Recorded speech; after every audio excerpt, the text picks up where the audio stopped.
like the common play after finishing escape, of course, is heading down to Kakariko village, but sometimes people do something different. And speaking of, there we go. The race is off. A very accurate statement.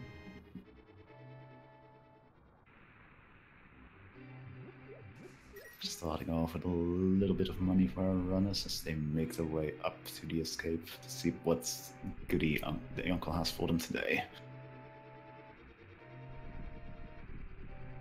Yeah, I hope to see a bow. It's an item that you usually would like to see quite early, and it's a good weapon. Plus, it's one of those weapons that usually seems to be really late if it doesn't give you day immediately. But instead, we have my favorite weapon in the game, the Cane of Samaria. I bet PhantomRyu is happy to see that one. Yeah, I bet so too. And the lamp already too. Oh, that one is that its vanilla spot even. Yeah, it's one of the 3 vanilla spots. Cane of Samaria is just really fun to me, just because the different ways you can use it. Like, you can just blow up the blocks, you can throw the blocks at people, you can just, there's just so many, there's a lot of use for a weapon that you don't use much in the vanilla game just because its damage is so low. Yeah, it's so low, you get it so late, but it has so many practical uses. Not usually in combat, of course, but yeah, there are a lot of different strats that you can use with it. And, well, we'll see what runners do with it in the escape.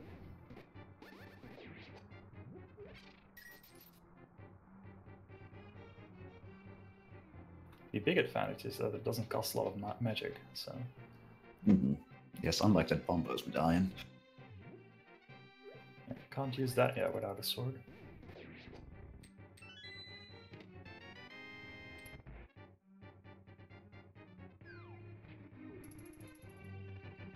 But it's funny how different the 2 canes are during the escape. The blue cane just costs a lot of magic, but you go through it really quickly. It kills damage really quickly. The Cane of Samaria is a lot slower, but you can farm a lot more with it, so it's easier to get bombs for the back of escape. Yep.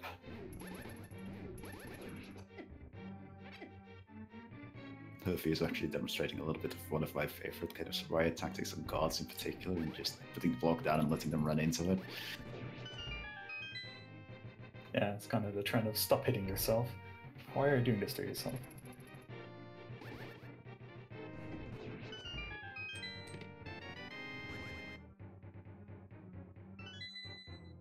Don't leave that key behind, buddy.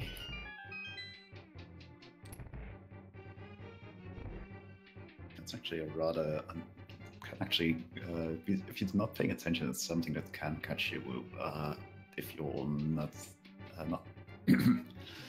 if you find a key here in the escape, and don't forget to pick up a key from one of the guards or something, it can happen to people. But yeah. Something way more important just happened. We found our first sword already, too. I'll be interested to see some bombo strats in the sewers to farm some extra bombs. That would be funny. PhantomRyu already has an 8-pack of bombs, so he'll be able to rush through the rest of the sewers. Yeah, I saw him go around killing a couple more guards in Hurfy. That could give him an advantage in the race here.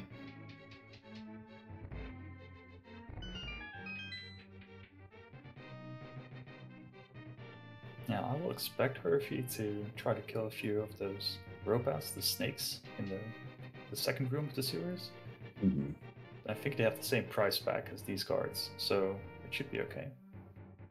Yeah, I'd hope so. As well as it would be nice for PhantomRyu to get an advantage in the race for our overall perspective as commentators and viewers. It's more fun if the race is a little closer and it isn't decided by ceiling as like getting or not getting bombs in this cave. Yeah, especially if you would have to go through the front again, you don't find any gloves, and you have to go all the way through escape again. That's a terrible feeling. Yeah.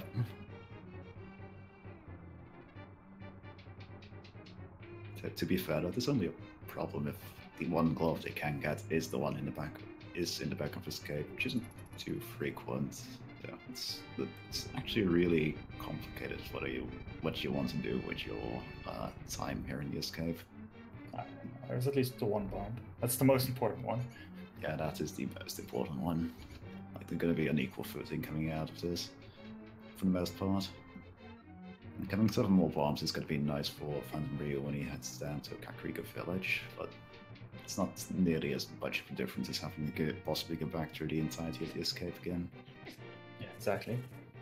The rest is just a luxury at this point.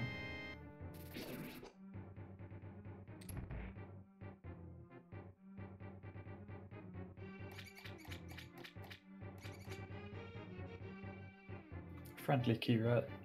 Not that it's particularly annoying with the sword anyway, but it's always nice when you don't have to run around. Yeah, exactly.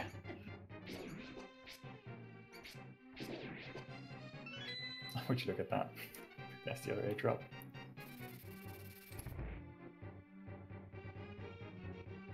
Oh. Flip is a nice rod, ain't bad. It's not anything they would have missed. It's, in all likelihood, they would have gotten a glove before they'd need either of those items, but it's still nice to just get them out of the way, and it's going to make some checks early a lot easier.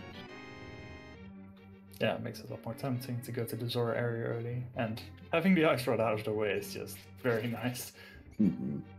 Of course, now you'll be seeing that those rock turns out to be a pendant, and that ice rod doesn't matter at all, because it seems to happen like 9 times out of 10 when you get another ice rod. Yeah. But with having the cane and the ice rod already, at least it wouldn't feel as bad to perhaps dip it. Mm-hmm. Definitely.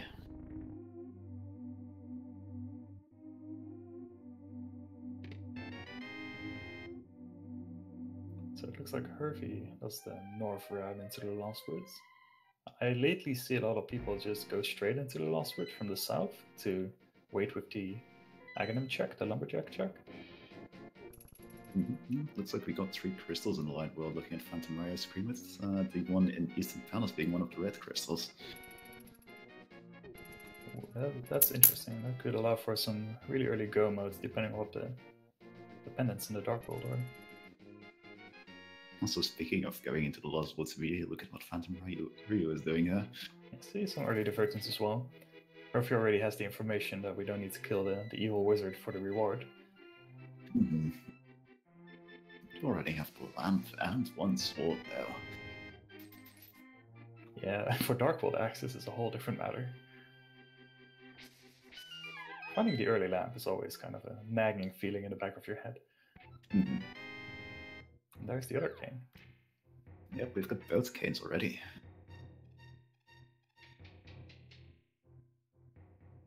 The old man has both his walking sticks.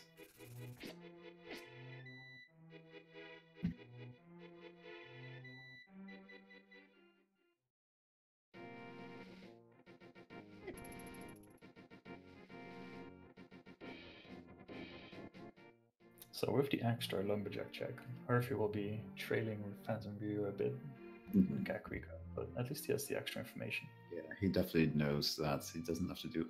He will never have to do Aghanim just for the revolt itself, only possibly for access to the Dark World.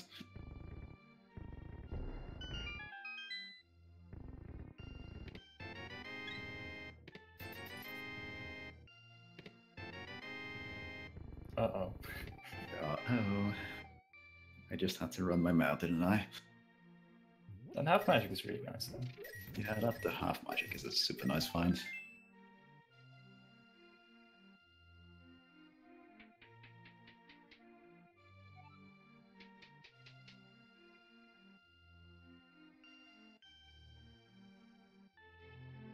Yeah, so usually in the current logic you would expect a lot of progression in Kakariko Village and the South Loop, so we'll see how much they will acquire before finishing both of those.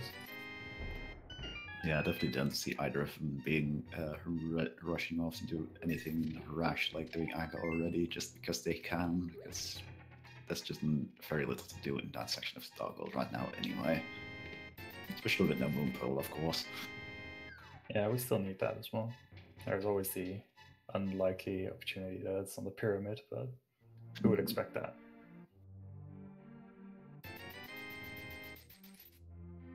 Ah, that's the hammer. Oh, we're almost on to the teeth already at this point. Yeah, we could be seeing the other end of the scale and see our Darkhold axes being found right here in Kakariko Village. Oh, okay. Okay, that's nice.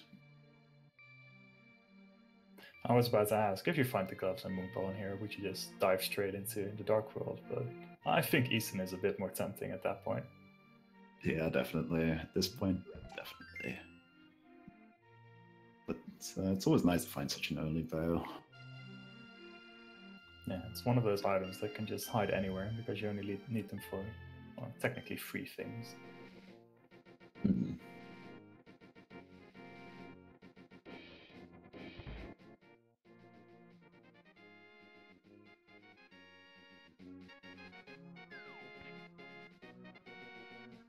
Yeah, just the race game left to check here in Kakariko Village. Let's see if it's worth going back for, or...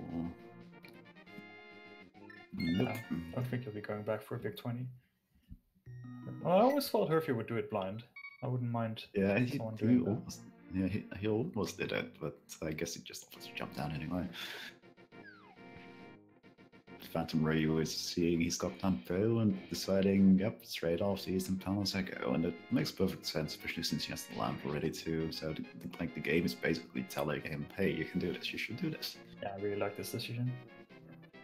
You could do the South Loop first, that would make sense as well. But if you get a lot of rupees in Eastern Palace, then you can combine the South Loop with the Zora area. Yeah, in fact, if PhantomRyu happens to find a 300 rupee drop along the way here and then stops in the Eastern Palace money room, he'd be able to just check Zora right now.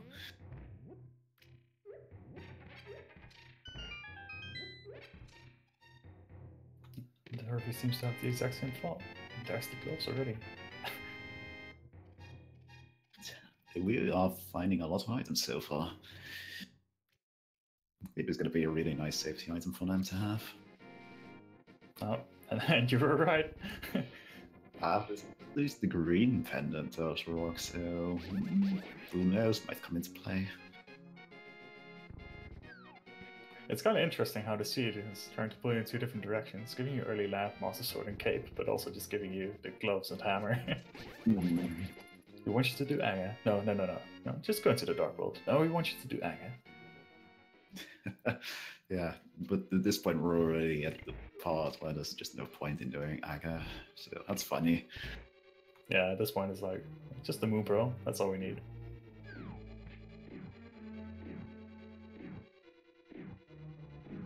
There are quite a few spots that are open. Definitely. Like with those early flippers, we could see the Moon Pearl being somewhere in this Zora area very easily.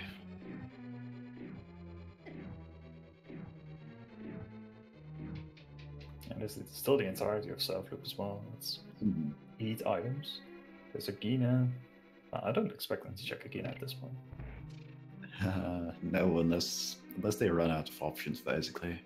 But I suppose that is the one possibility in which the seed might still be able to make them do Aga is if the Moon Pearl is somehow locked behind, well, on the pyramid itself, locked behind an item on the pyramids, but I kind of hate myself for even bringing that up, to be honest.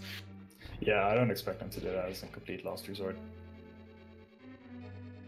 If you were still missing something like the Power Glass or the Hammer to have Dark World access, then okay, I might understand doing a bit earlier with just Agino or Zora left, but right now... Yeah, exactly. Right now it's like, nah, you're gonna check everywhere else for the Moon Pearl first. The possibility is just too unlikely.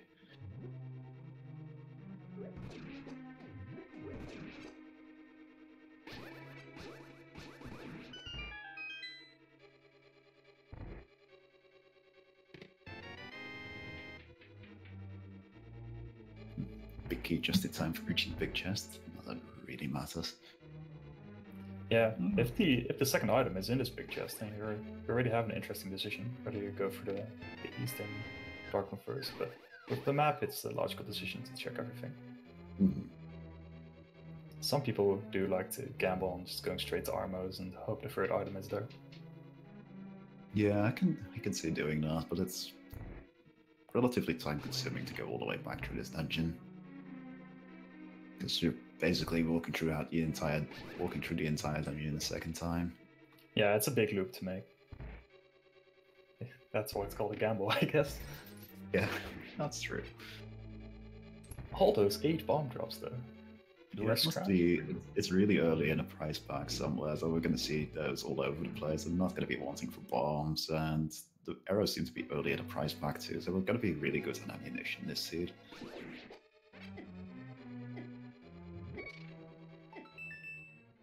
Ooh, oh no. That was maybe a bit too greedy. Hurfy has a clean skip there. Worth the 300 rupees. Nice. That's exactly what we were talking about for the Zora. Yeah, like you can see by his rupee count that if he just goes for that right side rupee room here, that has 90 rupees in it, so he'd be good for Zora at that point. I wonder if PhantomRyu is actually going back for that chest now, or if he decides to skip it. I could definitely see him doing either on one of those. It's like, it's very understandable to just opt to skip a chest like that with the assumption that, well, Dada is going to win or lose you the race, but you already lost a lot of time to dying on the way there, so just count on it not mattering, because, you know, you never know. Yeah, big key skip is pretty tough, especially only with 4 hearts. He is going back for it though, so he'll be getting those as well. Yeah, it's definitely not a bad idea to just go back for it either now. Yeah, it's very reasonable. Like this early on, is the opposite end of the scale also applies in that it's a lot riskier to justify skipping items than it is later in the seed. Yeah, because we're running preciously low on light world locations for info, even counting on the fact that we haven't done the Zora area or the South Loop yet. Alright, he makes it the second time.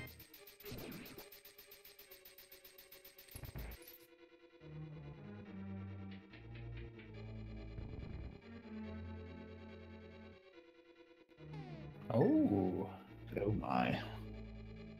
Those are a really nice find to get early, and it makes it worth, definitely made it worth just clearing Ethan right now. This will basically vanilla if you think about it. Yeah, that's a good reward.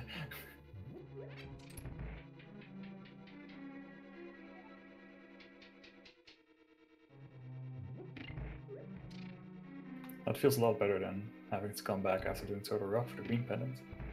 Yeah, definitely.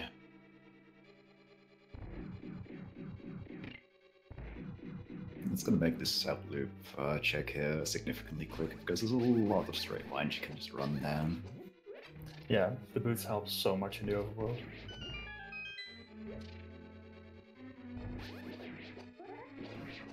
PhantomRyu not too far behind, will be making his way up to the Armor's Knights.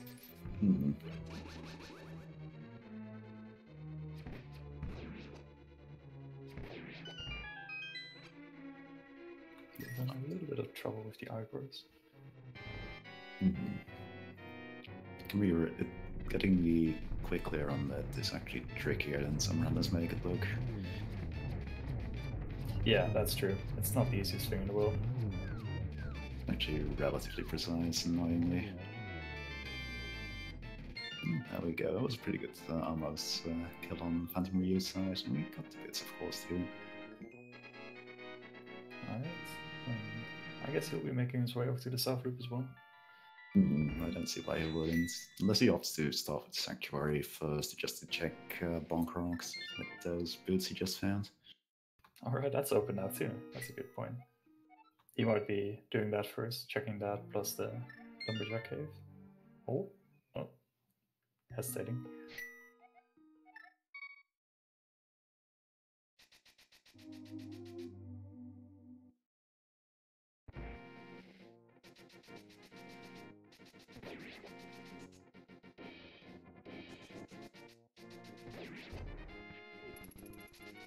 Let's see, we'll do the bonk rocks holes, and I wonder if he'll combine this with checking Lumberjack, because I do see a lot of runners opt to do that, and well, Aghanim is completely unlocked for him right now, so it would make sense to just double check and make certain that he doesn't need to do Aghanim for the item. Yeah. Yeah, once you got all the items already, it can definitely be stuck in the back of your mind for a while. Especially with finding those boots.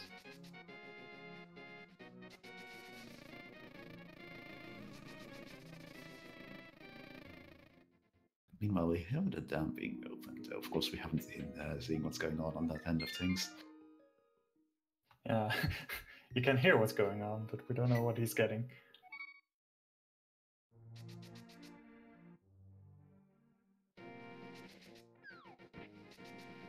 Of course, thankfully, it looks like PhantomRyu is on the way there, so we'll be catching up on what's been going on there in just a little bit.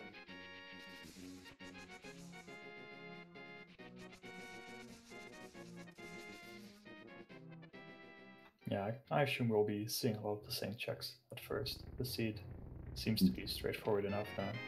I think it's only that we get once we get Dark World access, we'll be finding a bit more divergence in the routes.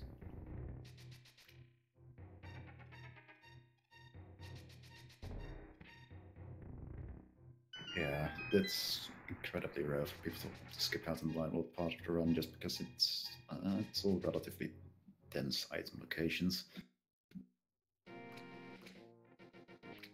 Just a piece of path on the outside. We're picking up with how low their health is right now. And a nice refill. Yeah, I think 5 is the magic number here, with those crowds dealing 2 hearts of damage. Well, they do have blue mail, but still. Still, it's nice to have that little bit of extra safety. Most people don't want to enter the end. Don't want to enter the end game of the game with at least 10 heart containers anyway. So yeah, you can expect finding a few early on, but I definitely would pick them up whenever I see them. The boomerang. The better ring. And the fire rod too. There you go. So about that turtle rock play. Well, we're still short. Teensy little bit for that. We need to be able to get to the east side of that mountain. We do need the Titansmiths, of course. I'm only earning two items here. That's close enough.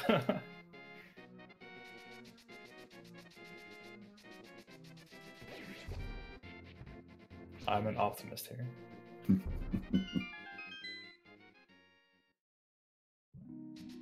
See if Ice Rod Cave holds anything for us today. It also really shows off the power of those boots because there was such a small time gap between PhantomRyu going into Mini Wallum Cave and going into Ice Rod Cave just because it's a bunch of straight lines in a row. Yeah, I was considering this lately. People always used to overestimate how much having boots mattered. And then all of a sudden it was like, nah, boots don't matter that much. It's only a few minutes tops. And now it seems to be swinging back up to people realizing that it actually matters quite a bit. I think most people's estimates of how much time it saves or brings are actually based on the NMG run, in which the circumstances are different, because you end up doing a lot less of this kind of overworld reversal. Yeah, especially once you start getting things like the flute and the mirror.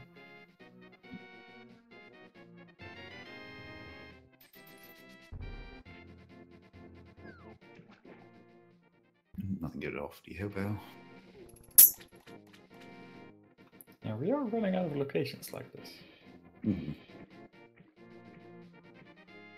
PhantomRyu does have money to be able to check Zora, and of course with the flippers you can also check the rest of the area here, but it's either that or going up that mountain at this point for the Moon Pearl. Yeah. And we can't really even do that much in that mountain right now. I wouldn't even be surprised to find something like the hookshot of the mirror here, so we have all of Death Mountain to explore to finally get the Moon Pearl.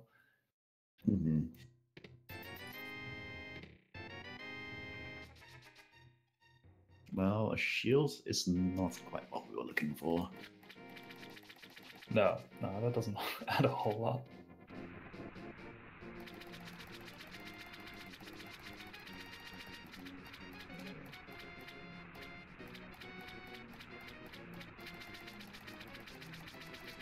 Yeah, aside from the fire rod, it has mostly been a bust. Those fire rods might be a very important find. I don't quite know what the Dark World medallions are, or medallions, the dungeon rewards are, of course, but I'd be very surprised to see Skullwoods not being a crystal, to be honest. That does open up something new. Yep, could check the sick kit right now. But we're getting down to a very singular location. It'll be interesting to see which one PhantomRyu goes for first.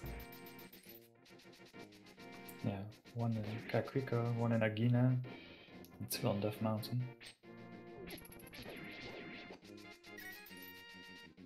Yeah, it looks like he'll be fisting himself first. Oh yes, there he goes. Up the mountain to save the old man as the old man. Comrades in arms.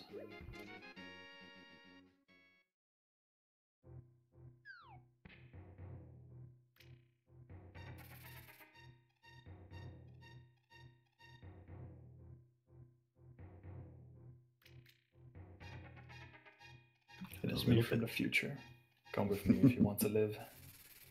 It's interesting, by the way, that if you walk close enough to that one pit there, you do get a little bit of a speed boost because the game gets confused a little bit about you being on the edge of the pit, so you end up walking a little bit faster by walking close to that pit, so it's always worth doing.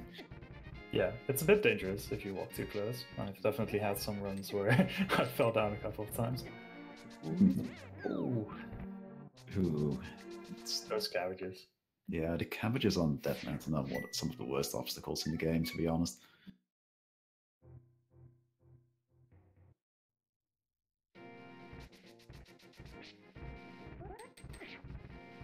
Meanwhile, on Hurfydurfy stream, we saw that the item we get for the bottle is just a capacity upgrade, so there's not much missing there on PhantomRyu's side. We're not going there immediately.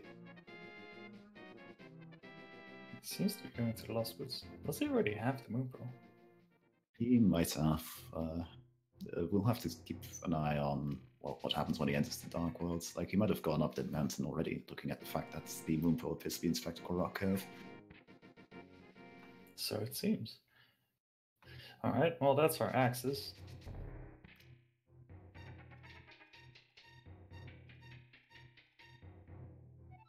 And yep, he definitely has the Boom Pearl already. And wow, we have Pendant Eyes, Pendant Skullwoods, and the remaining Red Crystal and Palace of Darkness. Oh, we might not even need that Fire Rod. Yeah, that's kind of remarkable. So, considering what items we have, we still need the flutes, the hook shots, and the Titan Smiths, and maybe a medallion for Misery Mine. And a mirror, right? Yep, the mirror. Can't forget about the mirror.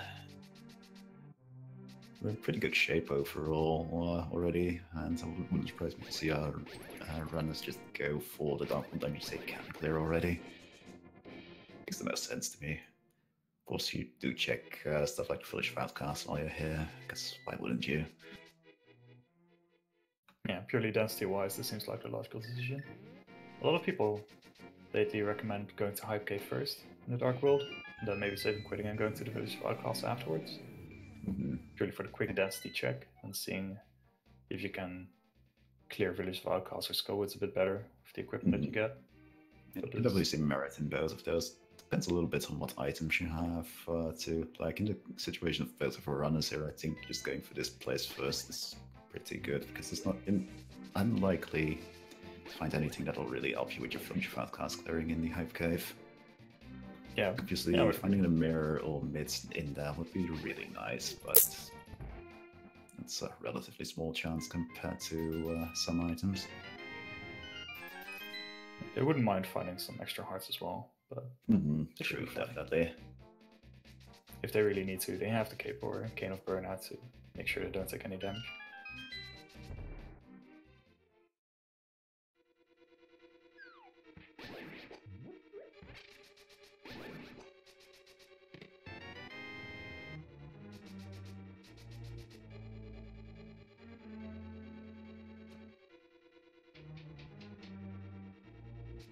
Yeah, with these runners so close together, it's very interesting to see how close they are in execution as well. It makes for a very tight race. Yeah, Hurfy has a slight lead at the moment. Yeah, we're not exactly sure what checks he may or may not have made. But... I have a feeling he did things very similarly, to be honest, just quicker, but it's hard to say. Just going by what items he doesn't actually have. He definitely went for the Zora area and such, and we know from his stream sounds before that he was checking the Hypercave or Minimal Dome Cave as well, so, you know. Yeah, he does have a few advantages due to the few unfortunate deaths that PhantomRyu had.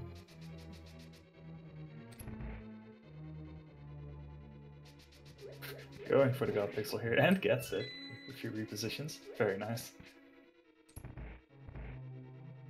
Yeah, it's not easy to get the God Pixel there if you just immediately start dashing out the door into that room, because it'll land you on either the right multiple of pixels or the wrong multiple of pixels. It'll be really visually obvious whether you got it or not. It's one of those little things. Yeah, once you know it, it becomes very clear. But it's just one of those things that you need to have figured out.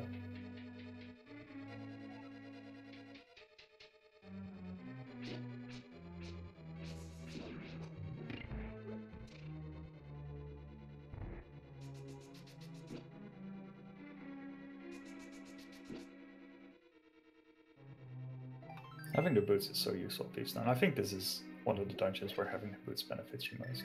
With the Hellway and the Hellway. Yeah, I personally will really like it for these rooms with the little lizards on the top floor, because they're really annoying to deal with without the boots sometimes. Yeah, exactly.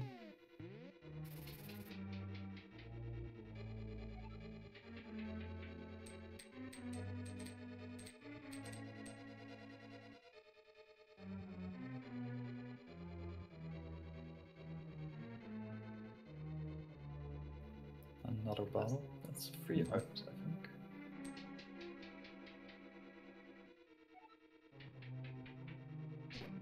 And yeah, I do think so too.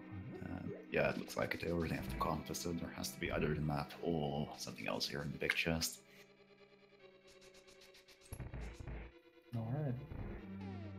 Yeah, nothing too good here in Thieves Town, but spending time doing Crystal Dungeon is never wasted. Yeah, you don't waste a lot more time in Thieves Town by having the extra big chest. The benefit of go moding this is very minimal. Exactly.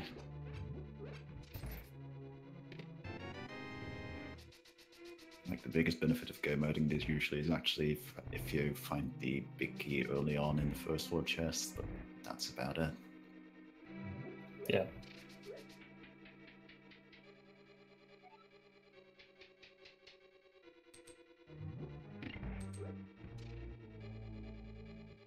It can be a bit of a tricky fight. You can technically script it, but Hurfy doesn't have too much of a hard time. Yeah, no, he was in a good position there. And that's our second crystal of the match. I almost said first crystal, because this is about the time where you would normally expect the first crystal with early bow, and Eastern Powers basically put a change into that. Very good use of the backup cane on PhantomRyu's side to make certain that he survives the fight. It's always worth making switches like this, because nothing is more time costly in this game than it is. Safety over speed.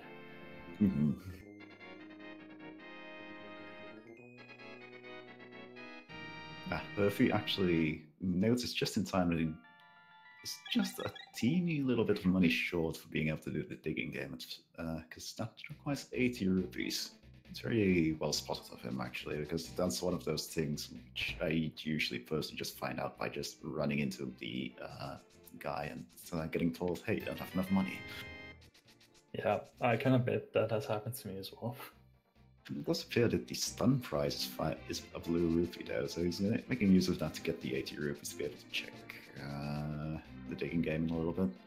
Yeah, knowledge of stun prizes and all that is really can just help so much in these situations.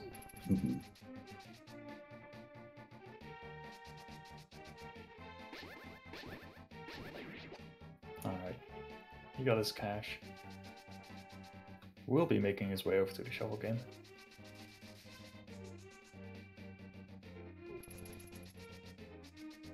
I didn't manage to catch what was on the bumper ledge. Did you see? I didn't see it, but it's kind of been anything good considering they do have. PhantomRyu does have the cape and didn't bother picking it up. Yeah, that's right. Oh hey, vanilla prize for the digging game, and Hurfy is wisely opting to do a bunch more digs here because he could use the cash, and one of the next things he probably wants to do is Palace of Darkness, actually. Yeah, you need 110 for that, so he still has a ways to go.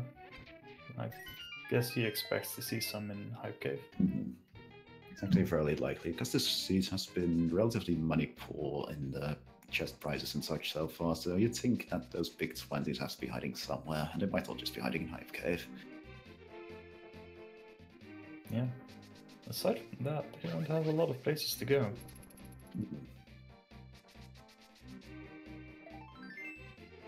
Maybe he's planning on doing a pyramid and catfish check before heading into pond. Yeah, it all depends on that money situation, really. Ah, there we go. Oh! Oh, look at that. Yeah, and you're right next to Swamp Palace. You have all the things to clear it, and you've just found the Mire. Oh no, wait, you're lacking the hook shot, of course. That's quite an important item for Swamp Palace, I think about it. So no, Trophy's definitely making the right decision by not just going straight in there and seeing that as a sign. Yeah, maybe expected the K45 check, but just heading straight here is not the worst idea. Yeah, he's just a teeny little bit of money short, but he's just one stun prize away from having the money for Pans of Darkness, basically.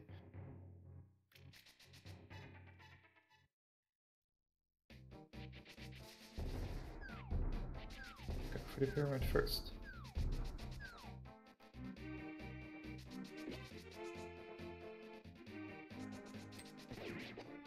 Finding the Mire also unlocks Eastaf Mountain.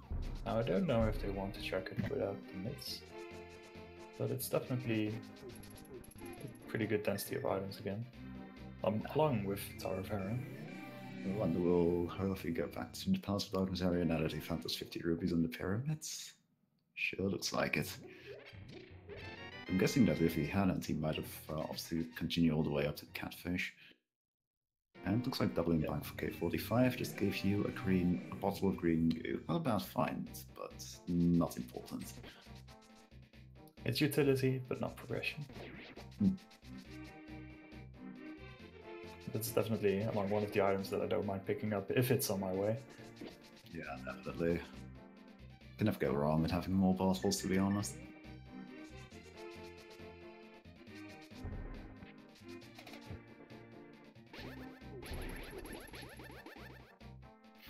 Alright. Getting swindled of another 100 rupees.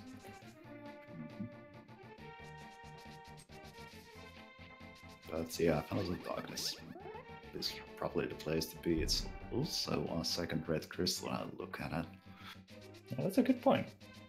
We might be seeing a Fet or a Pyramid Fairy check soon enough.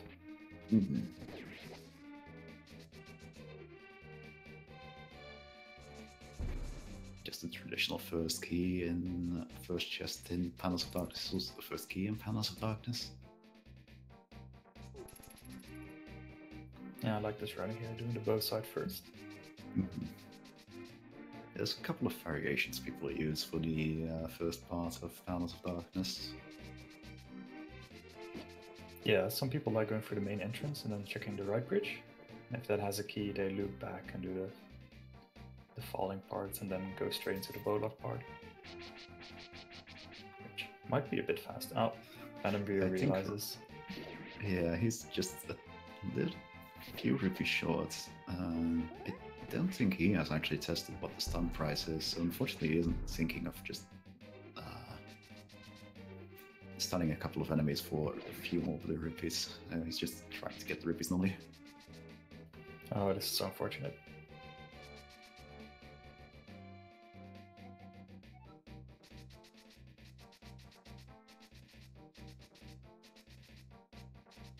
Well, could be a big difference maker here, actually. It all depends on whether Palace of Darkness is important beyond the fact that it's got a crystal in it. And he's stealing another 10 rupees in this way. Oh, poor PhantomRyu. Oh no, now he got hit too, but Kiki following him, so that's another 10 rupees down the drain.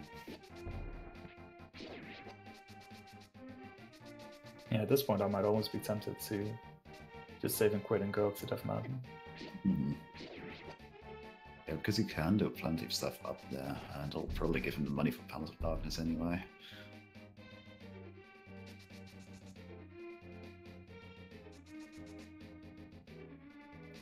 He has the Eater Medallion.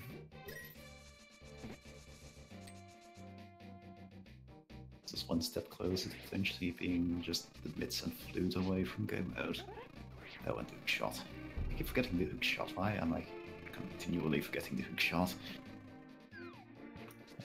I see you're one of those people who just hovers everywhere. I definitely don't hover everywhere, I'm just forgetful. And it's just your head that's hovering everywhere, I guess.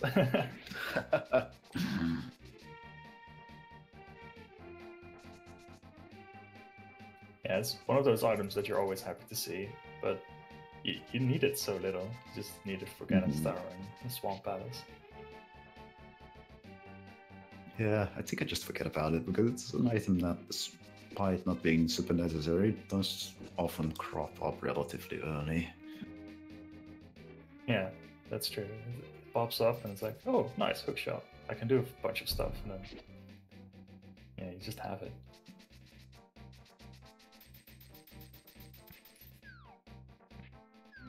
Wisely picking up some extra rupees on in the basement here.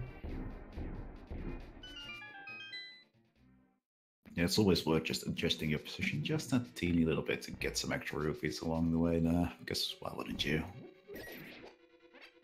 And even if they've done everything that absolutely requires cash in this game, there's nothing wrong with buying safety potions or anything like that. Yeah, just being able to buy an extra blue potion for when you turn in a mushroom or something can make quite a big difference.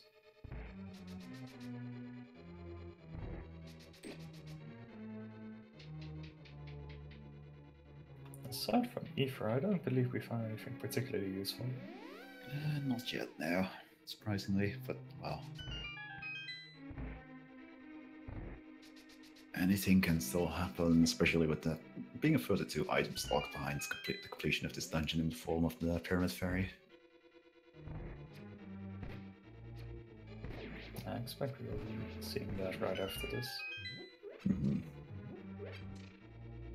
It's either that or just go up that mountain with the items they have now, I'd say. Yeah, I agree.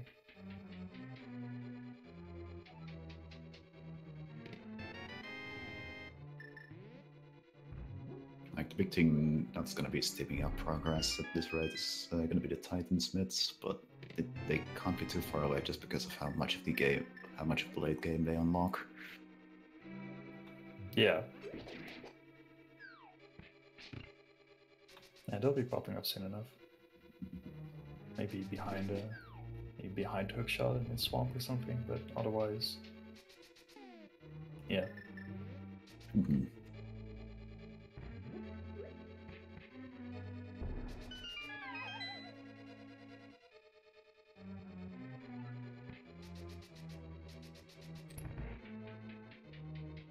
I wouldn't be surprised if it was actually our next progression item in this case.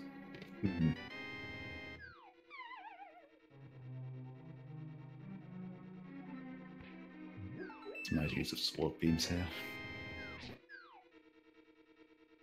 Slightly annoying for this room coming up though, but yeah, sometimes you prefer just hammering everything to death and spinning it. The actual sword beams are not beneficial. Yeah, the sword beams make it really difficult to actually hit the turtles with your sword regularly.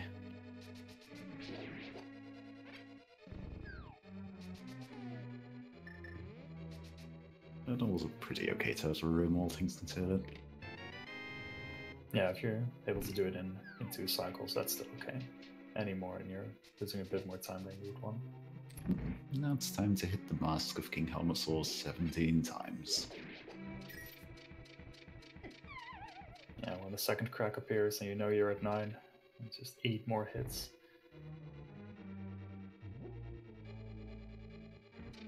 Nice time. He got a really nice despawn on the fireball there. Because for those that don't know, if you crack the mask, well, land the final hit on the mask right as that fireball appears, the fireball will actually despawn, and it makes can save you a lot of trouble. All that 5 bomb capacity. Oh well. And he was saving himself the trouble of just slashing or using the hammer strat on the final phase, or just popping him with 8 arrows. The bone arrow actually does the same damage as the Master Sword does on the King Helm Sword, but it can be a lot easier to hit, and you can machine gun quite effectively, really. Yeah, exactly. And Hurfydurfy appears to be opting to go for the more item-dense location rather than the more recent location in the form of just going up that mountain here. Got a nice spin speed, but got attacked by that boulder. They're always in the way. Yeah, truly, Dead Mountain. Like, Lightwall Dead Mountain is basically the worst bit of the game. It's got all the worst enemies in it. It's got those cabbages, it's got the dead rocks, and even those tektites can be really annoying at times. Yep, I can only agree with that. Ooh, Spike Cave. I like this. Yeah, I really like this actually. I've had the Caden of Burner and the Cape for a really long time at this point. And so wisely opting to just do as much true hearts as possible before going for your magic item, because the hearts are much more easily refilled than magic is. Gets the refill. And he's going to try to spin speed back out of the dungeon. There you go. I love seeing this. Of course that he saves quits anyway. He probably realizes it's like, as cool as it is probably, it is. I think it's only quicker if you're saving quit, if you've got Aghanims, well, the pyramids as your save quit point in Dark World, which only happens if you've defeated the Aghanim and got the Mire.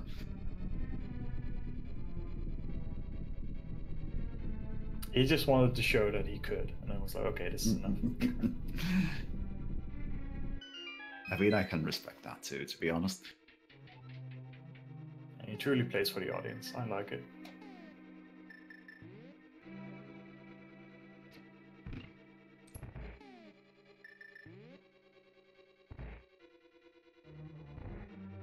And if you're wondering why Hurfy is checking those 4 bushes in particular, those have a much higher chance than usual of having either a heart or a fairy drop from them.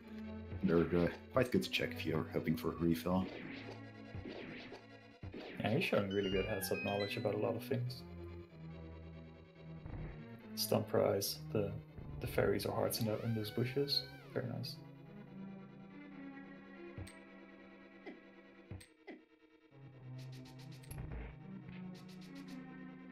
I mean, this race has already shown that it can make quite a difference.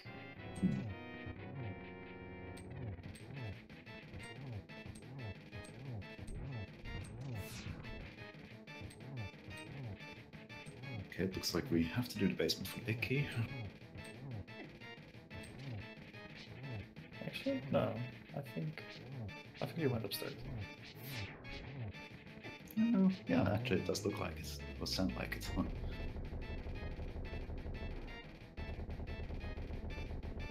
God, this PhantomRyu lands a really nice kill on King Helmsaw there. Yeah, very interesting to see whether he goes for the Pyramid Fairy or if he's also going up that mountain. We've seen very little divergence at this point. I'll be interested to see what happens after this. And that's both the items out of Tower of Arrow already in the form of 1 red rupee and 1 drop pack of 50 rupees. So, just a crystal left. Let's see how Trolldorn behaves.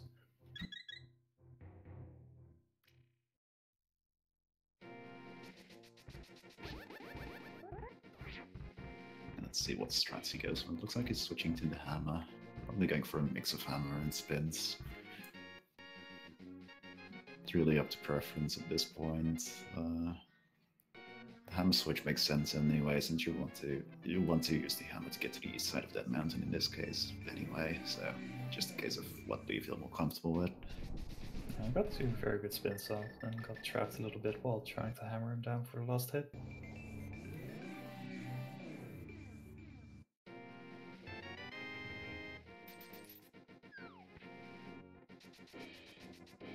I think there's up and down sides to both of them in this particular fight, really. Like, the hammer hitbox is harder to hit with, but it locks you in place for less long than doing a spin does, but, well, on the other hand, the spin just has a wider range of attack. So, really just up to you what you like best. Yeah, agreed. And gets a nice second fight, very clean.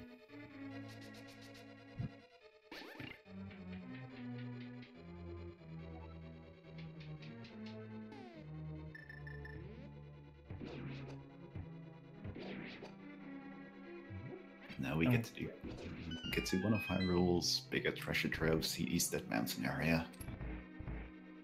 A quick check of the floating island here, which just has a 5 arrow capacity upgrade. But then we have Spiral Cave with an item, and Paradox Cave with a whole 7. So I think we can safely expect to find something here. Mm-hmm. Yeah, I'd be very surprised if we didn't find a Titansmith here somewhere. It would be something if they were hiding at Agina the entire time. I mean, I've seen it happen, but nobody wants that, really.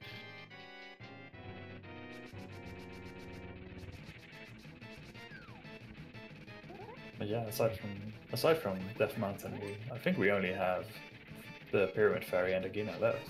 Have we? We've not seen Catfish yet either. No, we haven't seen Catfish. But Veronas went up to Pyramids, got the money for Palace of Darkness, and went to Palace of Darkness, which is very understandable. But there they are. Alright, the entire world's our oyster now. Mm-hmm.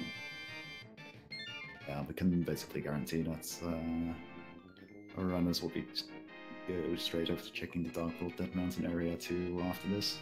Because why wouldn't you?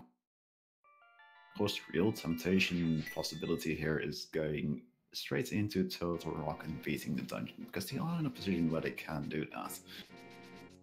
It is full clearable at this point, and it is 7 items. It is one of the most item-dense dungeons in the game, only matched by Swamp Palace, really. Yeah, and somehow people mind diving into Swamp a lot more than diving into Turtle Rock. I really don't mind going into Turtle Rock. Yeah. One of the differences is that if you are on that mountain, you are pretty far out of the way really well. Usually you can reach Swamp when you're in a position to beat it really quickly. Yeah, getting into Swamp, I mean, it takes a while, but at least you can get there quickly. Total Rock is hidden off in a deep, dark corner of the world. It'll be interesting to see what Run is up to do. Like, the one item we're missing from Go, or the 2 items we're missing from Go Mode at this point are the hookshot and the flute. This can be practically anywhere. Yeah. And, now I see what changes on the Squirtle's pride when you get male upgrades. It's the color of the scales on his belly and the shell on his back. That's cute. Yeah, it's very subtle, but very nice. It's an awesome sprite. Yeah. And we are able to enter T-Rock because it is bombos. Another item we found back in the escape, in fact. Yeah, so considering what we found really early, it's almost really tempting to go in there.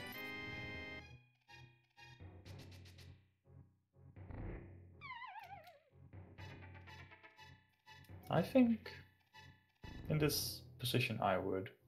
How about you? Dean Hurfy is definitely considering it. He's got the mirror out, and I think he's going for it. That's a play I can respect. Yeah, it's definitely kind of a make or break decision. It can take a lot of time, but if it pays off, it really pays off. Yeah, the thing actually that's also probably crossing his mind is at this point, he pretty much has to do one of the pendant dungeons. It starts or go into swamp panels without the hook shot, so I guess he figures he might as well just go in here while he's up here. Because of all the pendant dungeons we do have, this is probably the most attractive one to go into. Yeah, it also has to do with opportunity cost. I mean, you're here now. It will take a while before you're back here. If you go away, the temptation to actually go back is non-existent, basically. Yeah, exactly. So, you know, while in Rome.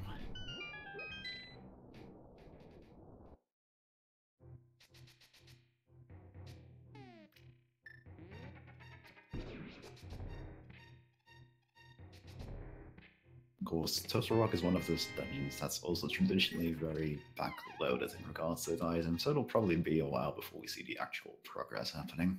Yeah, that's definitely true. It's either all the way in the back, or it's in these first 3 chests that you usually see an item.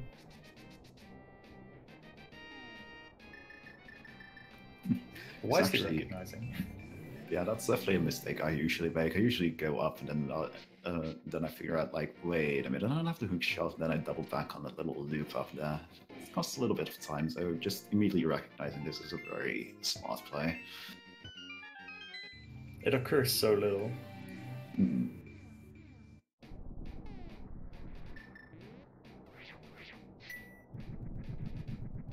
There's a little bit of smack dashing here. Ah, there we go. And he's noting out of here. Yeah, the interesting decision is he is going back for more. Okay.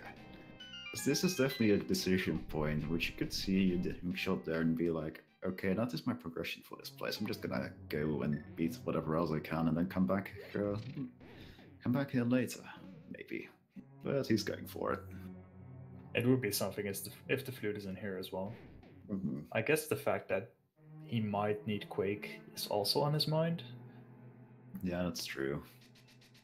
We aren't even when we do find the flute, we're still uncertain if we'll actually be in go mode until the Mire area has visitors.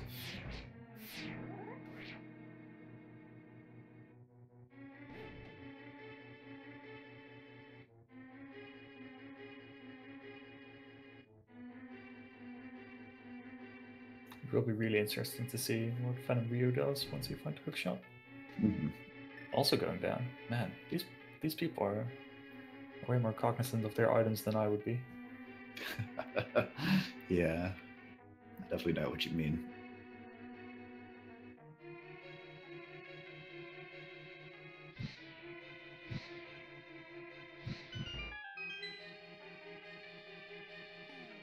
Having a Master Sword in here is pretty terrible. At least they have half magic for the fire up. Yeah, exactly. And using the fire off this purpose is definitely recommended.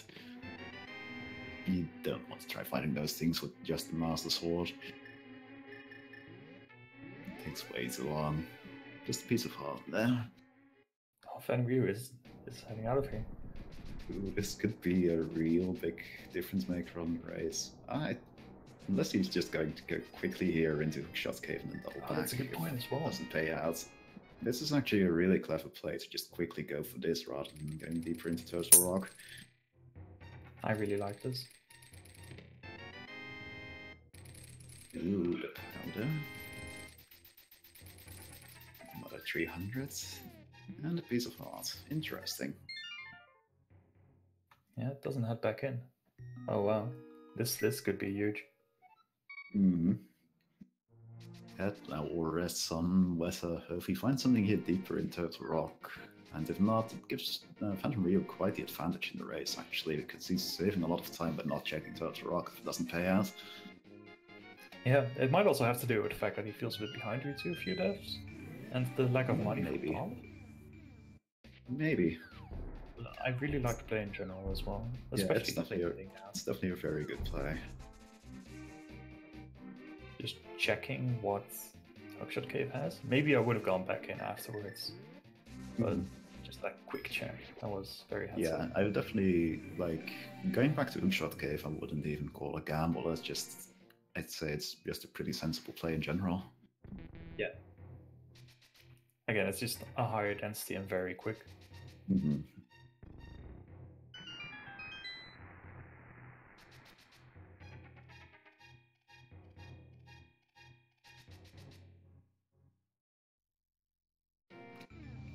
We'll have to keep our eyes crossed for what either of these people find now.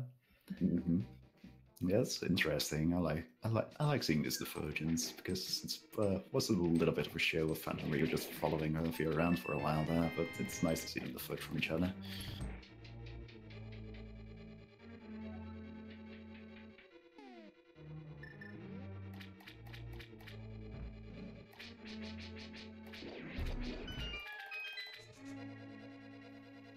Even if Hurfy doesn't find the flute in here, even a sword upgrade or something might matter a lot as well. Mm-hmm. Sword upgrade, the silver arrows, anything could be a difference maker. It could make up a bit of time that he's losing here.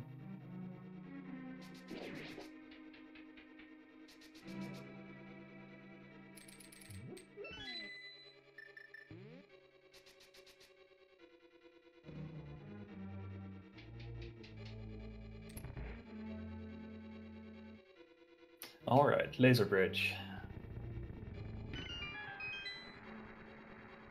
Well, there had to be a key there. Ooh. That is an item on Trinex. Mm-hmm. Ooh. Yeah, with it being the green pendant, I figured Hurfy was going to go for Trinex regardless, but now he's got 2 reasons to do now. Yeah, it's definitely a bigger incentive than it otherwise would be.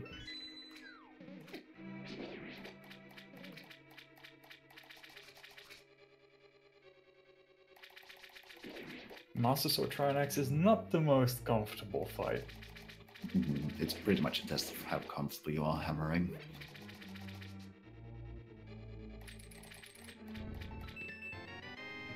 It's in between just. Oh my, there's the flute. So that means PhantomRyu is very likely in go mode, unless Quake is the medallion required for Misery Maya. We're in 66% mode. Looks like PhantomRyu is cognizant of the fact that it's going to go and pick the key here and then probably check left side and everything first. He's probably very aware of the fact that with where the hookshot was found, that his opponent probably went for the full clear of Turtle Rock, so doubling down on actually double checking this place is very sensible. Yeah, just making sure that he's not missing anything. I like it.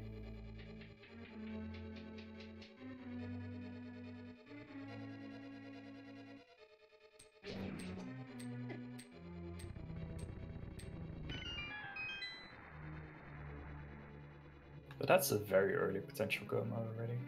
Mm-hmm. 1 hour in.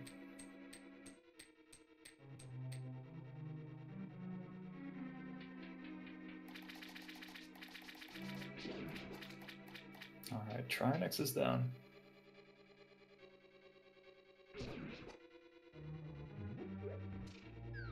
Well, the interesting thing here is that if Hurfy now goes straight to Swamp Palace but doesn't up to full clear the dungeon, that could be closer than it looks, even though Ryu does have a very nice lead in items right now. Yeah. I think Ryu would still be a little bit ahead, but again, it's the small differences.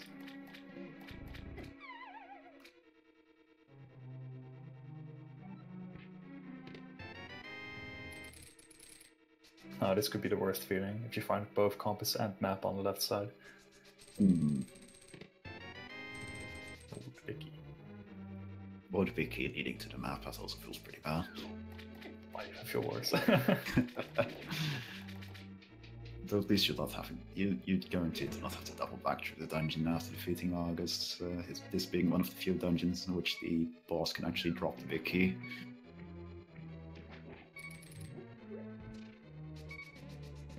It does look like Hurfy is opting to go straight for Swamp Palace. It'll be interesting to see whether he's going to gamble on the 66% chance or not. You were talking about it.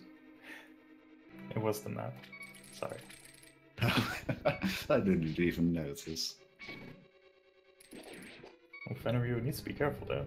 He only has 1.5 hearts left. I think he only has green pots. I do believe they haven't found any blue potions, red potions, or fairies in bottles yet. Might have found a bee, but that isn't going to help much.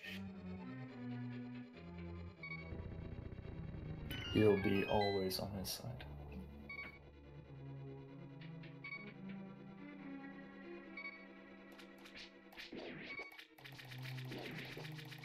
Yeah, I guess the left side play might make a difference.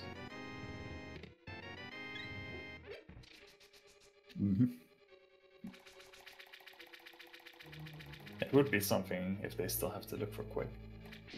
Yeah, It could be in a lot of places.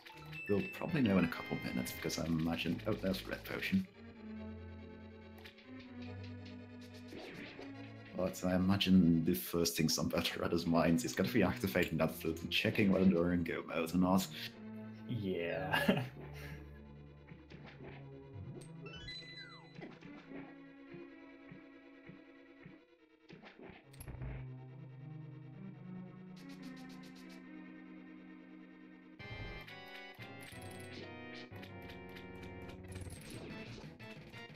Argus is absolutely terrible without a tempered sword.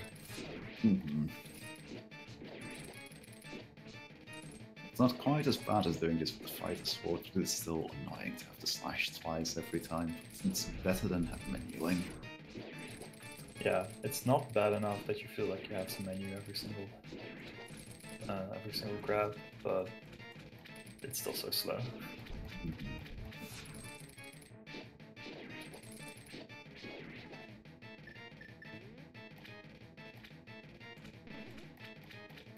Yeah, we're going to see some probably attempted fire rod double hits. Or just single hits works too. Let's hope he's flute now. No, it's going to be pivotal. Is he going to go straight up to Argus? Or is he going to go to the left side? Does look like he's getting straight up. It's a pretty big decision right here, making up quite a bit of time.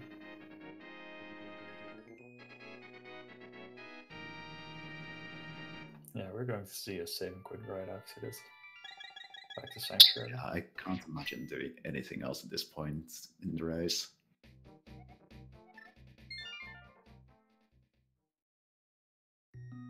I'm super excited to see what Mire is going to be.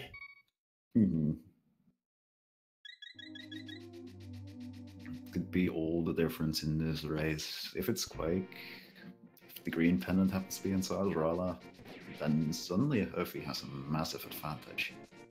But if not, then he's gonna have to play really well to make up the time here. Yeah, there's so many. I mean, there's a palace that you can clear then. There's Skullwoods and Ice Palace, both pendants. Actually, did we find both items in Skullwoods? I'm not certain if they even went into Skullwoods anymore. They might have both gone straight to the Village of Outcast. Yeah, then they have like all the pendant dungeons left open. Oh man, so many places to go. All the mid-slot spots because we haven't really seen anything aside from Dark Death Mountain. Yeah, just made sense to go straight into that area and then into Total Rock while they were there.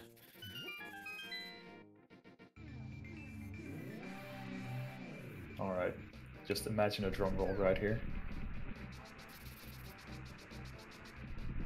What do we have? It's Bombos. Bombos, alright. Well, we're officially both in go mode at this point then.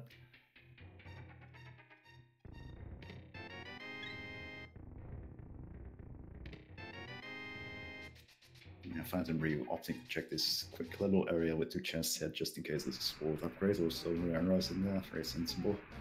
Yeah, that's definitely something that you want to find. Looks like he's going to go Desert Panels first, which makes sense to me as well. Because if you do find one of those items there, it's going to make fighting the boss of Misery Mire significantly easier. Yeah, exactly.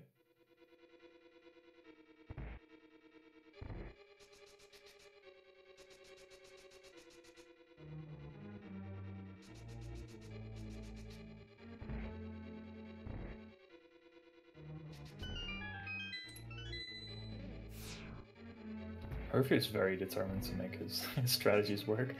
Earlier we saw him trying to hammer dash a couple of times. And now with the quick kill on Argus.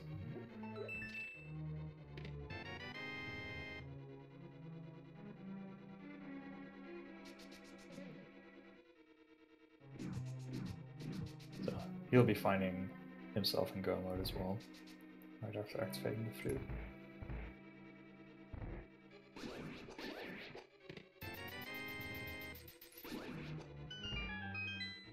Yep, it's going to be the big chest, big key hiding here in this vanilla location in Desert Palace. Heading straight to Lamos, hoping that he'll drop the item.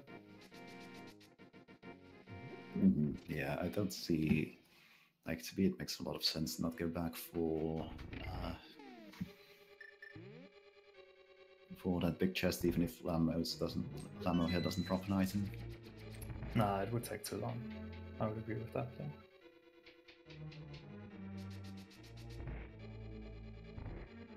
Hurfy does make a few extra checks before activating the flute. Yeah, Kingston is also a relatively quick check. They had access to for a little bit, so I guess he was hoping that there was something good there, but no luck. They're finding all the money that they would have liked an hour earlier. Yeah, that's how it always goes there.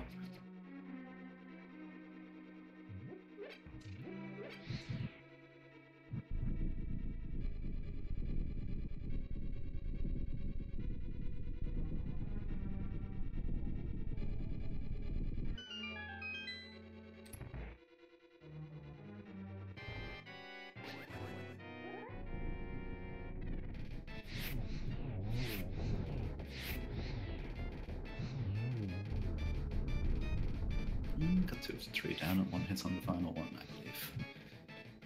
Ooh. It's gonna be a free cycle. Now we can go. Go down. It's got the second item, though. It's just a piece of heart. That saves a big chest check. It's nice just knowing that you don't have to potentially look for anything else.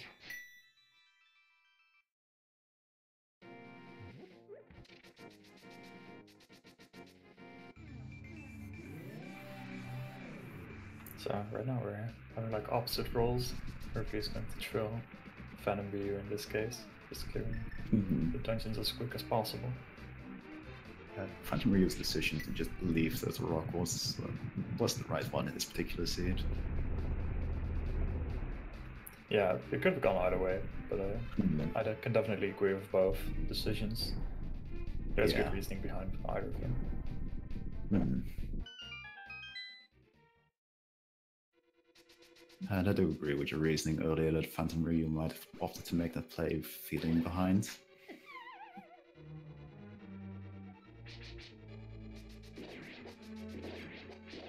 Because where you feel you are in the race definitely impacts your decision making, and whether you want to make, well, so-called riskier plays or not.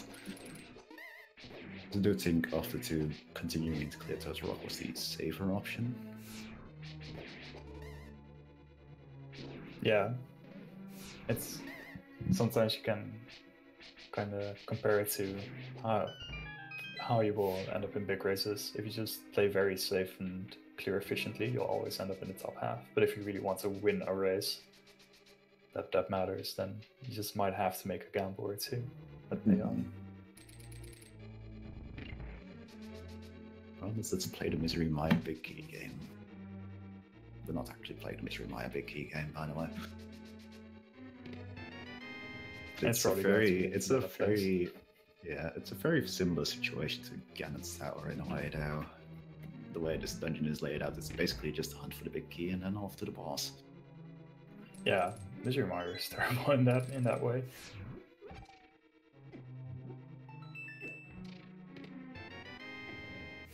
Ooh, well, both of our runners are definitely going to find that tempered sword, so that's good. Yeah, I would say that's an even bigger find than finding the silver arrows. Yeah, definitely.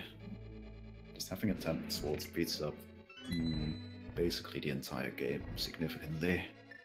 It's the point which you start one-shotting most of the enemies and just killing the full sword vulnerable bosses significantly easier. Yeah. Alright, so with the small key being in that chest, it's guaranteed that the big key is in the vanilla location. Yeah, it's one of the little weird quirks of randomizer logic. It apparently is some soft lock protection, but I'm not really sure what the reasoning is. I just know it's the case. There's a rupee room locked by a key in the basement of Mire and Mire that you'd need both the small key and the big key to reach it. So the only way it can safely put the small key in the room to the west, which is also locked by a small key, is if the big key is also accessible when you can get that small key. Alright, yeah, that makes sense. There's certainly some logic behind that. It's one of the silly, most useless rooms in the game. That rupee room that I'm talking about. Most people probably don't even know it's there, but it is what it is. The logic does have to keep in mind that you might use your keys in the worst way possible.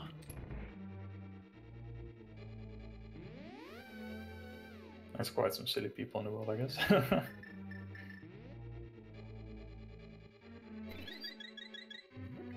Ryu playing it safe, powdering a fairy. That's interesting. I don't believe Hurfy picks up the powder. No, I don't think he ever went to Hookshot Cave. That was... No, he just went from Totoroki, went straight to Swamp Palace, which was definitely the right choice in this situation, but it does mean he's lacking one particularly good safety item. Yeah, the powder is the best safety you can have. Yeah, it's basically a huge lifesaver in all the late game dungeons because all of them have plenty of fairies and bunny beams, which you can turn into fairies with it.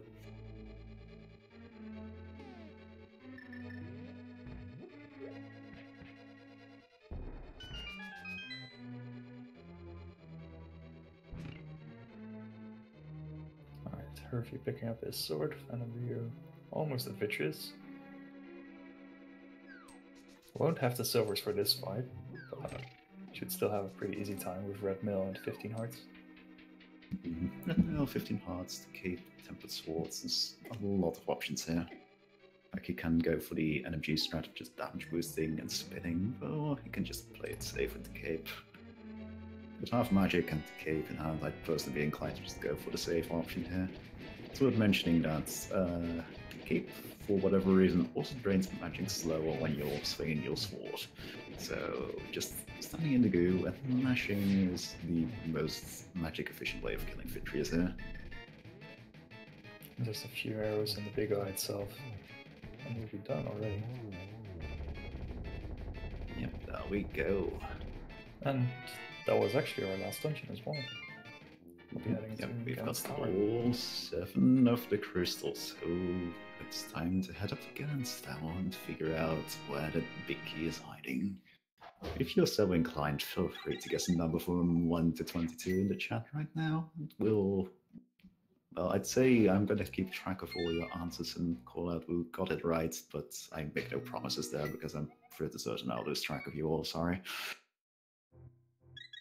Being lazy is good.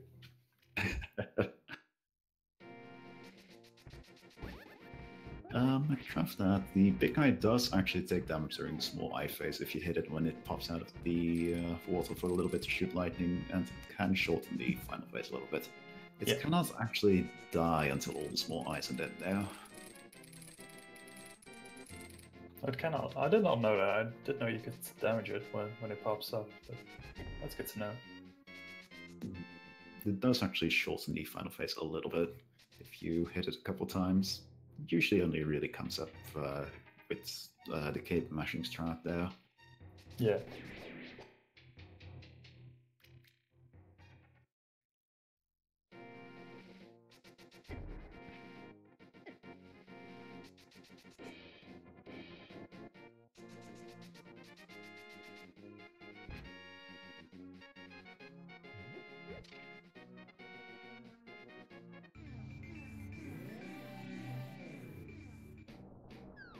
Alright, Hurfydurfy heading to Vitreous. And again, yeah, PhantomRyu heading into Ganon's Tower. At 120, that's a really good time. Yeah, this has been a pretty good seed, all things considered. Even counting in the fact that it did have some required progression independent of the rock, but it just happened to be the case that when you were in the position to go into those, or when you were in the area, it just made perfect sense to go in there anyway. Yeah, just having the heads-up plates and going to Swamp Road afterwards. Interestingly enough, you didn't even need the hook shot to get the flute as well. Mm-hmm.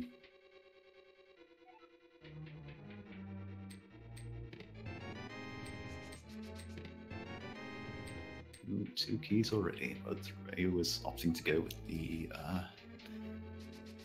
relatively standard route for this, for just checking those 2 right side chests and then going to the left side. You do see a lot of people, and it's an equally valid choice. So if they do find a key on the right side, one of those 2 chests, that they will just go to the right side immediately. Yeah. Ganon's Tower is very interesting in that sense. Just all the different options that you have.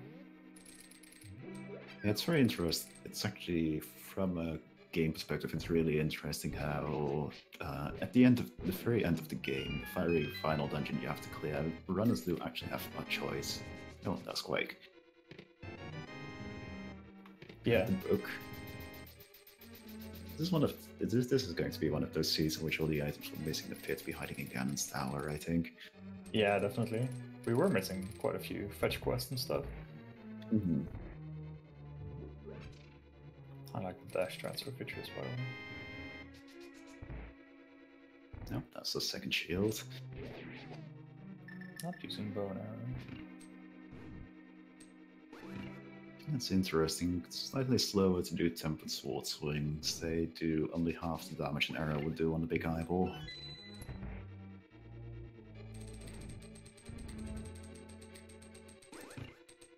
So I hope someone took notes of when PhantomRyu entered Ganon's Tower and compares it to when Hurfy will, because I knew it was around 120, but I'm not sure about the exact time. Mm-hmm.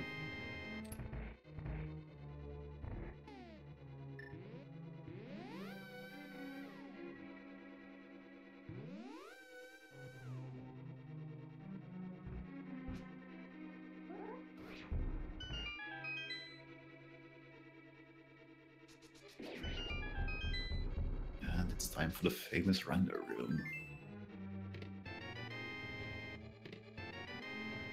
Yeah, I myself had no idea this room existed until I started playing. Yeah, there's just that's pretty much why it has the name the rando room. It's just one of those rooms that makes people go, wait, this room exists?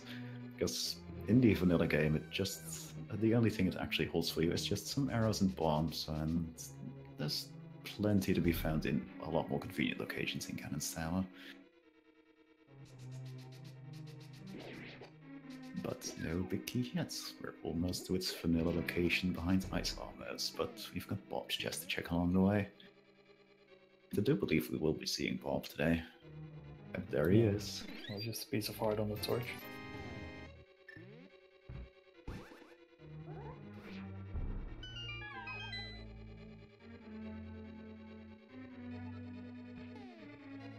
And if the big key isn't found behind ice armors here and Hurfy goes straight to the right side, that could be a big difference maker in the race here.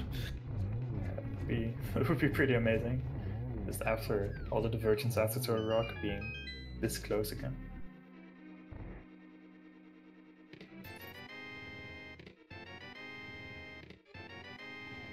Oh, there it is. That's chest number, look back, what's 17, I think? Yeah, that's 17. And I do believe I saw 17 in the chat earlier. Let me scroll up a bit. Yes, indeed. Can the best person 123 actually guess the number 17 and got the guess completely correct? Congratulations, man.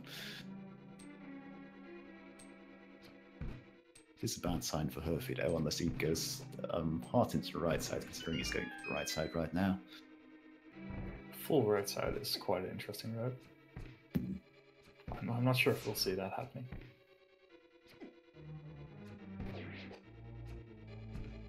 Otherwise, for PhantomRyu at this point, it just comes down to execution and possibly finding the silver arrows in one of the 4 remaining chests along the way here. Yeah, would not be surprised to see him checking the 4 chests.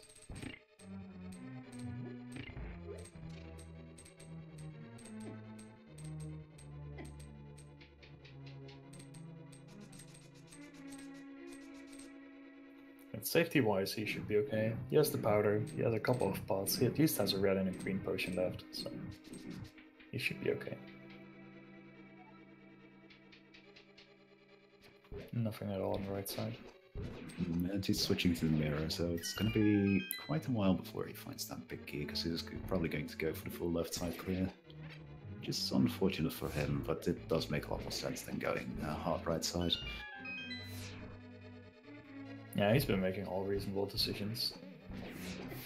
Just that the Turtle Rock has not been working out for him.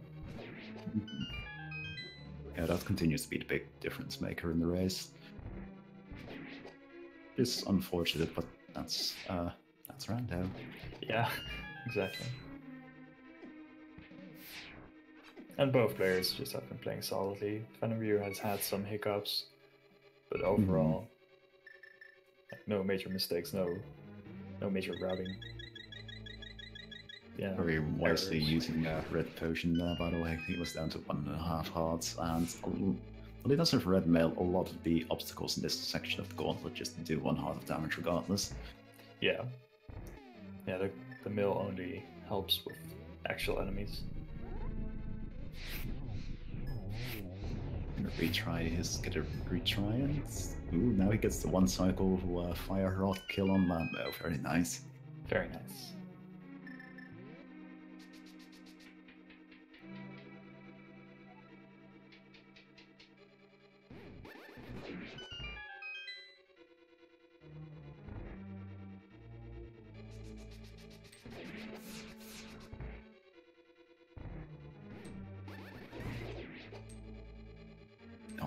Just barely missed a complete quick kill here.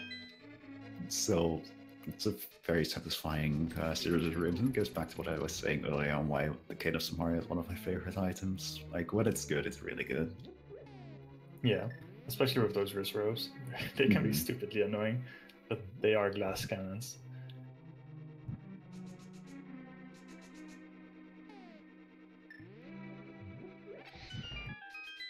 Gadnus Tower, just as a whole, is a really fun dungeon to go through.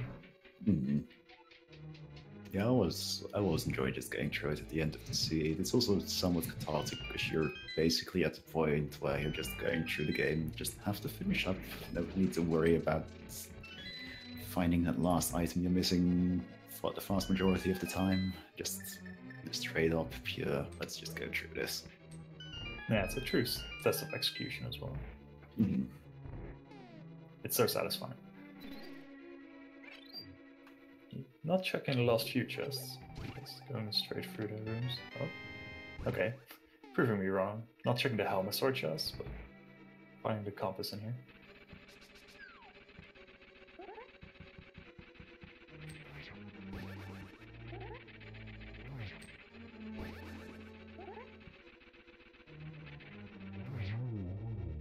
And then goes Mordorn too.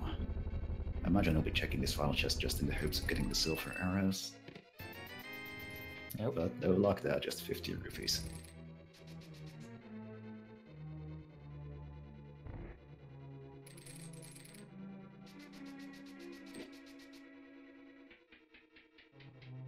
I do wonder where the silvers ended up being though. We'll have to go with Cannon's hint in a little bit. There's plenty of possible locations, in fact. And overall checking was overall fairly efficient, or fairly thorough up until the point we found the Titansmiths. Anything that was marked by the Titansmiths was barely checked, really. Yeah, very true.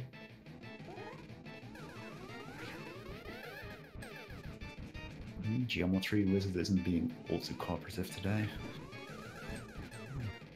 Let's hope he won't be flunking the test. And that was a nice backhanded hit. This looks like a nice position now. There you go, that's one hit. Ooh, it would have been a double if it went for that darn blue ball. Not cooperating with the blue balls. There we go. It's time for the Ganon fight itself. With the Tempered Sword, it's going to take 12 swings or 6 spins for the early phases, for each of the early phases. Fight itself being split into 4 phases effectively. And because we have no silver arrows, we're going to have to use silverless strats. Yeah, I imagine both of them are experienced enough to be able to do them quite efficiently.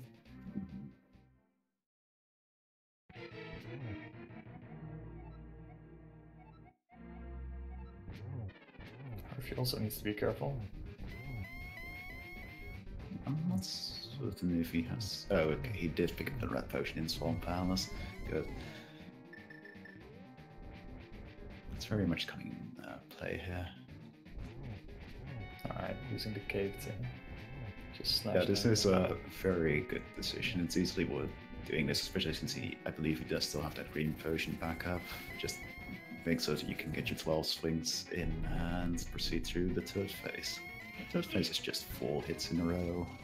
The only annoying bit is that Ganon randomly decides how many times he wants to teleport. There's no control you have over it. It's just luck, really.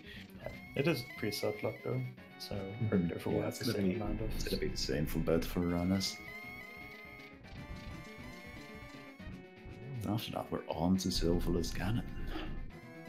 Now, the first thing that Ryu is going to aim for here is the torch glitch in all likelihood. Yeah. After that, there is just a small window of opportunity, which is easier to hit with a spin attack. But you can hit Ganon after he starts to teleport, like that. And 12 of those will do him in and finish the game for PhantomRyu.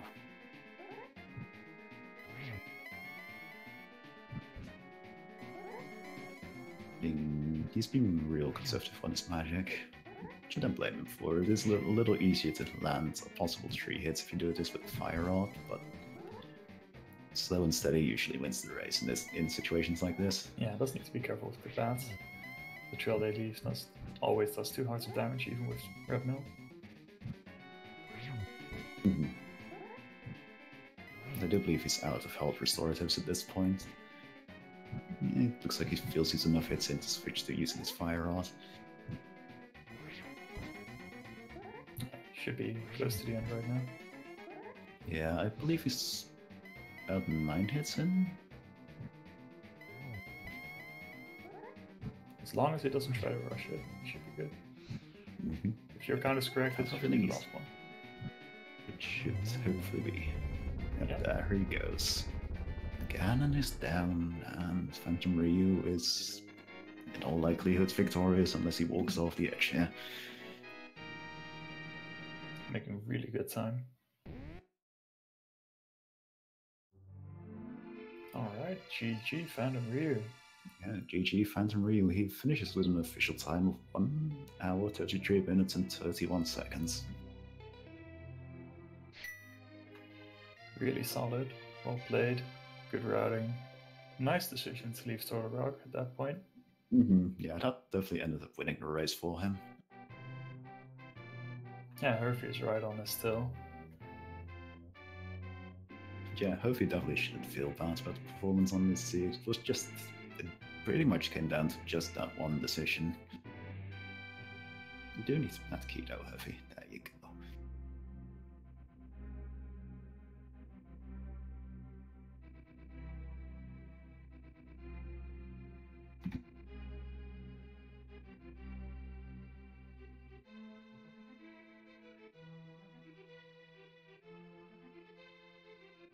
Anyway, I'm inviting PhantomRyu to join us for a chat if he's interested. Yeah. And I do believe I just heard him join the chat. Good game. GG, how are you feeling? Ooh, I hate monkeys. Yeah, you had some trouble there. there's actually something rather interesting about the suit, which would have helped you quite a bit there. The stun prize happened to be 5 rupees this time around, so you could have used that little boomerang to get you the money you was missing. Oh, man. Well, at least there was 50 rupees on the pyramid, so that at least that helped definitely helped out a lot. Something Hurfy actually ended up making use of as well. How far back is Hurfy? I just finished Modern 2. Yeah. Oh, okay. All right. Like the big difference in your race actually ended up coming down to the fact that while you left Turtle Rock after finding the hook shots, Hurfy continued to clear the dungeon. Yeah, he was actually slightly ahead of you at that point. Yeah, I thought about it, but because the flute is so often in Turtle Rock, particularly on Laser Bridge, and I'm like, I don't know, should I got the hook shot. What the heck? I'm just gonna go ahead and nope on out of there. Look, turned out to be the right decision. Yeah, it definitely did. Because in Swamp Palace, the answer was waiting for you. Yeah. And then I noticed you actually went for the full clear of Swamp Palace. You were hoping, I guess you were just thinking maybe Quake is in there and I need it for Misery Maya. Yeah, that's exactly what I was thinking. I was like, I could go ahead and do it this way, but you already skipped a lot by leaving Turtle Rock as early as you did. You wasn't going to make another gamble like that. Yeah, I just didn't have the guts to try it, I guess. Yeah, it just didn't help that the entire left of Swamp Palace just led to the compass and the map. Yeah, I felt real dumb there. But plus the death in Eastern, I was like, oh, I've got blue mail. I can take 2 hits. Nope. I can only take 1. Blue mail doesn't respect. Yeah, the anti-fairies don't respect blue mail at all. No, or red for that matter.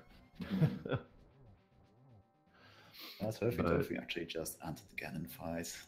Looks like he also is taking out escape to make the second phase go by in 1 phase guaranteed. Very wise decision. Yeah, I was so worried about getting silverless right. I completely forgot where Ganon said the silvers were. He said in the Dark Worlds, which, considering all things considered, doesn't really say all that much, considering you guys basically stopped clearing the overworld once you got the Titan's Mess. Yeah, that's all I can really say. Yeah, it could be pretty much anywhere at that point. Yeah, it could be absolutely anywhere. Yeah, I think a few of us want to hear one thing, Ryu. What were your thoughts on the item you got off Uncle? Oh, you mean at the beginning when I just had to say, it's gotta be Kane! Exactly. Yeah, I was like, this is a pretty... Well, first off, if you notice, the hash of the seed had 2 canes in it. And that's a good sign. Yeah, I was like, maybe I ought to take this as a good luck charm. Well, it definitely ended up being a good luck charm for you, considering you were the fixer. Yeah, that was very, very lucky. And am I seeing this right? Oh, did I see it? Oh, that is really unfortunate for her. If he did miss the torch glitch, he doesn't have magic and some green goo and all that, but that's going to make doing this a lot trickier. Yeah, he got quite a few hits in already. He just needs to be a bit careful with the timing. Mm-hmm. Yeah, I was worried. I was worried in Ganon's Tower when I had to use that red potion early. I mean, I had red mail and a whole mess of hearts, but I was worried that something was going to happen. I actually, for the first time in this tournament, I had a gauntlet that I was actually satisfied with. That's nice. It did look like a pretty good clear. And it wasn't being so cooperative there, unfortunately. No, he was not. But Hurfy does successfully land a silverless kill without the torch glitch. Very nice. That's very nice. A lot of double hits, considering. Yeah. I completely forgot. Oh yeah, you can get a triple with the fire rod, but I haven't really practiced that, so I was like, let me just stick with what I know. Slow and steady wins the race, right? Yeah. All right. Well, Hurfy finished with Hurfy. Yeah, he finished with an official time of 1 hour, 39 minutes, and 39 seconds. All right, GG's to Hurfy, and it looks like that pretty much is the difference between full clearing the rest of Turtle Rock and not. Yeah, the rest of the seed, you basically trolled each other. And welcome to you, Hurfy. Hey, GG Ryu. Full clearing. GG's, man. Thank you. That was they were telling me that the difference was I noped out a Turtle Rock as soon as I found the hook shot. Hmm. And welcome to you. I figured, because that was really the only thing that I ended up regretting in the end. Yeah, overall, this seed was really nice, actually. So that must have been a nice change of pace for you, considering your last two tournament seeds were pretty terrible, as I understand it. Yeah, I was pretty happy about the seed. I felt pretty good as well. I minimized SRTV until I defeated Aga 2. And then, I maximized it, and I saw that Ryu had done like a minute or two before, and I was like, oh, that's a bummer. Yeah. This was a really close race otherwise. Like, even if the final times are a couple minutes apart, like, up until the Turtle Rock decision, you guys were neck and neck. Well, I hope we gave everybody a good show. Nah, I'm pretty certain you two did. I would say you two did. No complaints here. Well, that's good at least. Yeah, that is like the third jet seed in a row. My first two races were both sub 140, even though I lost them both. So yeah, 3 jet seeds in a row there. You're getting all the good stuff. Yeah. How about like everything, like Kakariko? By the time we were done with Kakariko and Mini Moldorm Cave and Eastern Palace, it was like, we only have 2 items left for Go Mode, and it's 20 minutes into the seed. Yeah, it was pretty insane. I ended up opening up a few more chests than I would have liked in search of a better sword or silvers, but nothing ever came until I picked up Tempered in, I don't even remember where. That was the spike chest. Mire. Oh, right, Mire. Yeah, one thing that I remembered while I was going through Misery Mire, I remembered watching something either Christos Owen was commentating or he was racing, where he said that if you find a small key in the spike chest on Misery Mire, the big key has to be in its vanilla location. I was like, oh, I finally got a chance to use that to my advantage. Yep, that's came into play for both of you. And I think you both actually realized that when you picked up that particular chest. Because I noticed both of you didn't even try skipping that vanilla big key location. You just went straight for it. Yeah. I have to say, though, I was really proud of my Thieves Town, because it was basically really good. I got the God Pixel, too. Yeah, that was super nice. Nice. I tried for it. I got it in my last race. Failed miserably this one. Yeah, this was just luck, basically. I don't know. I never get it. I was happy that I got it this time, but it didn't end up saving me. I really thought about leaving Turtle Rock, but then I figured, it's so early in the dungeon, and I only need the flute.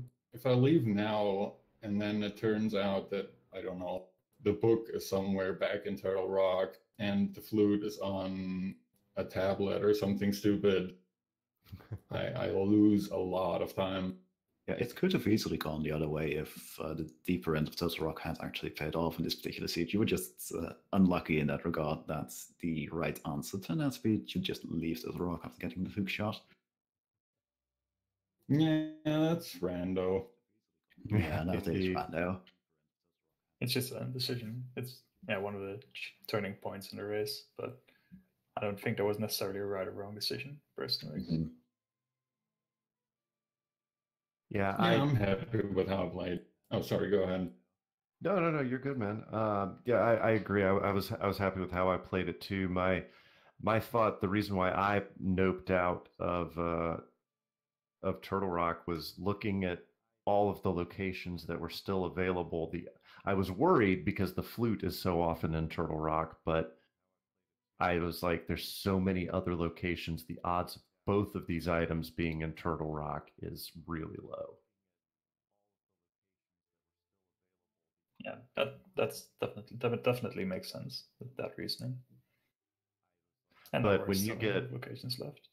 Yeah, but when Bombos was both Turtle Rock and Mire, and you got the fire and ice rod and the hammer all in Kakariko Village, the seed was just like screaming at you to go to Turtle Rock. Yeah, pretty much. Yeah, it made perfect sense to just go into Turtle Rock when you guys did, because at that point in time, your choices were pretty much either go into Swamplands without the hookshot or go into one of the 3 pendant dungeons. And you were right there on Dead Mountain, and it is, of the 3 pendant dungeons, it's probably the most attractive one to enter for items here. Yeah. Yeah, I didn't feel bad about my Turtle Rock decision. I did, as I said, I did think about leaving early after the hook shot, but I figured, there's a lot of item locations left and the green pendant, and who knows. The seed started out way too friendly. It can't, finish off like this. Yeah, but unfortunately for you, it stayed really friendly. It sure did. The start was so weird too. We got like Cane of Samaria, and then we got a sword almost immediately, and we got the boots relatively early on. Oh yeah, I was wondering, I went to Eastern Palace before I checked the South Shore. So did I. Okay. Man, I thought I was doing something unconventional. Yeah, It's actually kind of interesting. The routing you took outside of that pivotal Turtle Rock decision actually ends up being incredibly similar throughout the entire seed. Great minds think alike. Yeah, I can get behind that. I also noticed that you both got sub-3 menu time. Very well done. Yeah, barely, really? But I'm proud of that. That's first ever for me. Yeah, I think for me as well. It's almost a PB for me as well. I'm like 21 seconds behind my PB, not even 21 seconds. Nice. That's pretty cool. Congrats. So yeah, I played up pretty well. I'm a little sad I'm on 3 losses and no wins now, but that's okay. At least you'll just have to keep winning and make it into the brackets that way. Yeah, exactly. Yeah, sure. We'll see about that. Hey, it's the way I was looking at it, I'm very happy that I won. But Hurfy and I were talking beforehand, and you were like, "Man, we're sad that it's got to be the 2 of us." Like I said, commentator war. Mm-hmm. Yeah, exactly. But all 3 of my races now have been around the same time, 135, 137. So, which is better than I've ever done in Rando. So, yeah, that I am extremely pleased about, despite being 1 and 2. Mm-hmm. Yeah, as long as you're happy with how well you're playing, and despite how then the match turns out, I think having fun is the most important part. I definitely agree with that. Regardless, I think this about covers the particular race we've had here. Sure. So I would just like to quickly say you should give Hurfydurfy and PhantomRyu a follow. They put on a really good show for you, and it's been fun. And it's just been fun in general. And also, if you like A Link to the Past Randomizer, make certain to follow A Link to the Past Randomizer 1 through 4, and also Speed Gaming 1 through 6 while you're at it. Yeah, we have enough Randomizer to binge watch for the coming few months. Mm-hmm. Just slightly. We need a few monitors more, like 3 or 4, I think. Yeah, dude, is it Error? Error. Okay, Error. Thank you guys for commentary. Much appreciated. Thanks to Yeah, thanks to Danny, our restreamer. And I do not have the information about who our tracker is, but I just wanted to say thanks to everybody. I appreciate it. I did mention that earlier, but thank you, Megawalls, for the tracking. All right, everybody. I am signing off. Thank you so much for watching, and y'all have a good night. Yes, good night, everybody. Yeah, good night.